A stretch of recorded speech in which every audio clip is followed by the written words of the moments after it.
It's rare that I'm blown away by a game.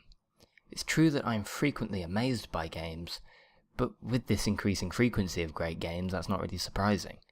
For a game to inspire such awe that I sit in silence, reflecting on my journey, quietly deflated with a lack of more like this in my life, that is a truly great game. Brothers is developed by Starbreeze Studios, published by 505 Games, and directed by award-winning Swedish film director Josef Fares. Whilst it's often a mistake for a director to assume that he can direct a game like he can a film, I get the impression that Josef really knew what he was doing. The influence of film can clearly be seen in what the game presents to the player. Think of any Valve game, Portal 2 in particular, where light is used excessively to direct the player towards important information. Brothers uses a whole host of more subtle ways, something I think all games could benefit from studying, but that's another conversation. It might feel like I'm delaying talking about what exactly is contained within this amazing package, and that's only because I am. Honestly, I'm speechless. The best place to start is with the humble story. In an age where games are all about saving the world from a viral epidemic, or saving the world from nuclear threats, or any consequence of some spectacle creep in the franchise, Brothers is a tale of two sons. The younger son is struggling with coming to terms with his mother's death, and he can't help but feel responsible for letting her slip away under the waves when she drowned at sea, even though he cannot swim. The older brother has been thrust into a world of responsibility following his mother's death. The younger brother feels like the older brother also blames him.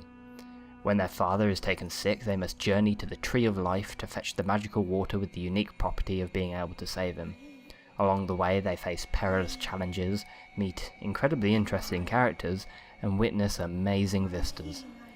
And it is one hell of a ride. It's worth mentioning now that there's actually no linguistic exposition here. The characters in the world don't speak English. Think Simlish, but simpler. There's no text or any form of written story. It's all through cutscene and play. The lack of spoken word doesn't detract from the experience. In fact, I quickly forgot that this was the case. A few moments after I finished the game, I realised I didn't know any of their names. Yet I felt like I understood everyone. I knew their personalities. The game managed to express these characters so well, purely through animation, how they interact with the environment, and how they react to their situation. With games like The Last of Us coming close to perfecting representing a real human being, it's humbling to see that the studio can make a character so human with such a simple toolset. The gameplay itself is very unique.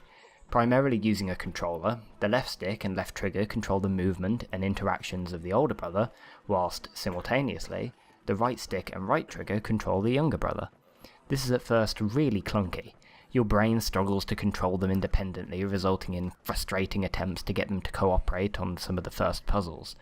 The very first thing the game asks of you is quite simple. Take your father to the church by wheeling him on a stretcher with wheels on it.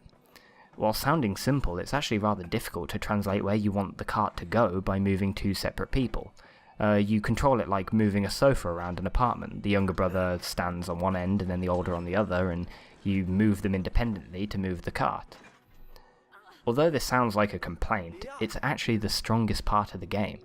The brothers start out uncooperative, unresponsive to each other, and often getting in each other's way, mirrored by the player's clumsy attempts to control the game.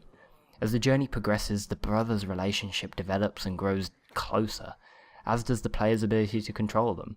I found myself moving the brothers in harmony, choosing to keep them stuck together, going down the same paths, treating them as one unit, much like how the brothers start working together, defending each other and acting like one unit to reach their impossible goal, along the way seeing an incredible variety of scenery and mechanics. It's this that propelled Brothers into my top 10 list and into my heart. Never have I been so touched, seen so much beauty, and felt so much loss when the game was over. If you're not yet convinced that Brothers is worth playing and talking about, then all I can say is the very last part of the game, the very last thing that you do, is one of the most memorable, incredible feats a game has ever made me do. To tell you would be a devastating spoiler. The moment is a culmination of the entire journey and drives home the point of the game like nothing I've ever seen. Just play this game. It's only a couple of hours long. You will see beauty, pain, and love. You will grow, you will laugh, and if you're like me, you will cry.